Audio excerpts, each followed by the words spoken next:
Well, hello, model car fans. Welcome to the Muscle Car Modeler. My name is Revell, and here I'm getting back to my 71 Mustang Widebody kit. This one right here from Iceman Collections in black box. And you guys have been following along and watching. Getting the motor to fit and a few other things tweaked and some ideas going along with that. And really looks like I'm going to be able to keep the hood flat. Right now there's just a little bit of tweaking to get it in there, but she's in there, but I got a little bit of shaving and a little bit of work to get the motor down. But I got a pan in there. So it is kind of pushing against each other a little bit. So I've got a little bit of sanding and clearancing to do, but it's pretty roughed in. One of the things that's right here is hitting the front and the motor's tilted. So I can remove that, do something with that, put a small little notch in the bottom of the hood, nothing real major, or just shaving a little here and a little there and getting the intake to sit down just a little bit more, as it looks like I do have room to do something like that. But I got all of that in there and she's looking pretty good. Now I also got those bucket seats in there from the Boss, but you can see they're really tight. They're like almost against the headliner. So I may shave them down a little bit more to get them to sit just a little bit lower, which I was a bit surprised by that. I was not expecting them to be that tight to the headliner. So, and of course the shoulder belt's a little bit high as far as the openings go. So they definitely need to be lowered just a little bit, but I'll start tearing this apart here. But as I was working on the oil pan, let me explain. Here's the pan as I cut it. And as it was originally, it was like that. So I cut it, took this section out, lowered it down a little bit to get an idea of what I was going to do, but I still needed to move the sump to the front or turn this whole thing around. But the way this was shaped, this one wasn't going to turn around, as these were not clearing the engine mounts I have. So I was looking for options and front sump pans that I had in there. This one looked like it was going to work pretty good. But this one actually worked really good. And if I take this out, you can see how it fits there. Now that just used the white glue to get that in place. And I would need to trim off this oil filter because that oil filter doesn't need to be there because there's an oil filter over here. But I didn't modify the pan yet. I just wanted to see how it was going to fit when I glued it in and mocked it up. And I could see it's fitting real nice. And then it hangs down pretty low. And then this kind of hits it when I put it in place. So I sectioned it, and I did a couple of things to this. First thing I did was these steering knuckles right here, or where the tie rods hit the center link.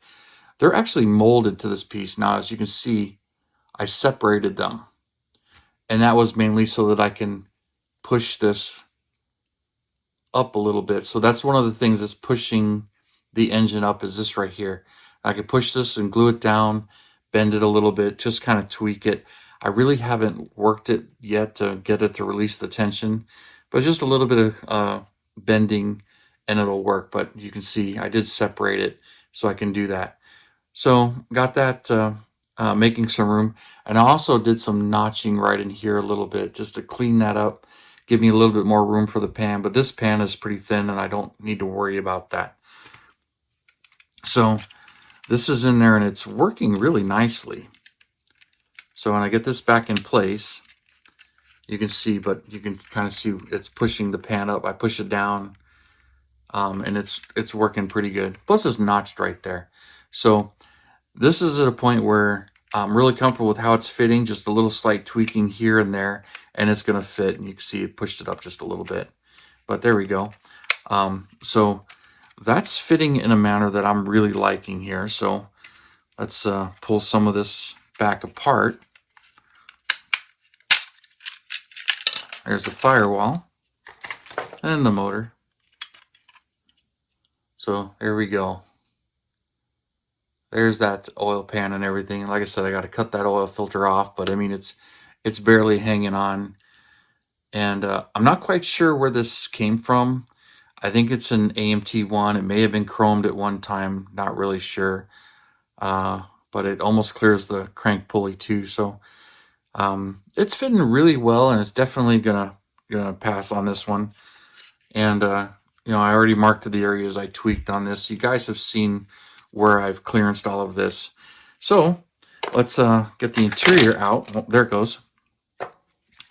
And there's those seats in there as I cleaned them up and narrowed them a little bit, but they're still sitting on the molded in seat risers. So that's pushing them up just a little bit. So I can Dremel those out and get them to lay down a little bit flatter. And another thing I've been tempted to do or thinking about doing, and somebody else had mentioned it too, cutting out this molded in back seat and doing the flat package tray. And I was thinking about that, and I even have one of these. This one I believe is actually from the 68 AMT Shelby. I was trying to remember if this was from the 68 or the 65 Revell Monogram GT350s, mostly the R models, but the stock one had one in it as well. And putting this back here, and kind of was thinking about how fun that would be, but in all practicality standpoint, getting this spare tire out of here if you actually have to use it would be pretty darn impossible, I would think. And then like even the 65 Shelbys when they were racing them, it was there, but it was there because it was required to be in the vehicle, but they didn't plan on using it if it was racing. Plus, this being a wide body, just my own entertainment. If this really was one of these wide spare tires, that thing would be really tall, compared to, the height of the tires I got in the back here. You imagine how tall that would be. So I've been kind of tempted to just leave this alone and really not mess with it, even though you can see it through the rear window. And I've been kind of tempted to put a roll bar in it as well, but these seats go pretty far back. So I'd have to lean a roll bar kind of back a little bit, and I don't really have a whole lot of clearance in there. I could fabricate something up, but I'm not so sure I'm interested in going that far with it. But this is temporarily white glued together, and so I got a little bit more fitting to do to the seats here. But I'm liking where it is going with those seats. And it's funny, they're not much taller than these if you kind of put them side by side to get an idea, but they are taller. Another way to do it would be cut it in half and reshape it and move it down a little bit too, but I think I got plenty of room on the bottom to do it, just to get them down there. But, should I go ahead and flatten the floor and put something like this in it? Kind of like the idea and kind of don't. It's kind of adding a vintage vibe to a build here that is anything but vintage. So I'm kind of thinking I'm going to skip this and leave it out because it's kind of going in the wrong direction. And then the other thing I'm thinking about doing is finding something else steering wheel wise instead of using the stock steering wheel, because this is the same thing where this steering wheel I don't think kind of fits the vibe. But I'll start rating my parts bin to see what I've got for a steering wheel. So we'll get a little bit more work done to this, getting the seats to sit down just a little bit farther for my liking, and I'll start getting some of the body work done. But some of this I was humoring myself with was, with this hood, if I did have to create a bulge, what would I do? And I was looking at miscellaneous ideas as far as what to do. And I saw this, even though this is Corvette 427 for the 68.9, well, pretty much 70 through 72.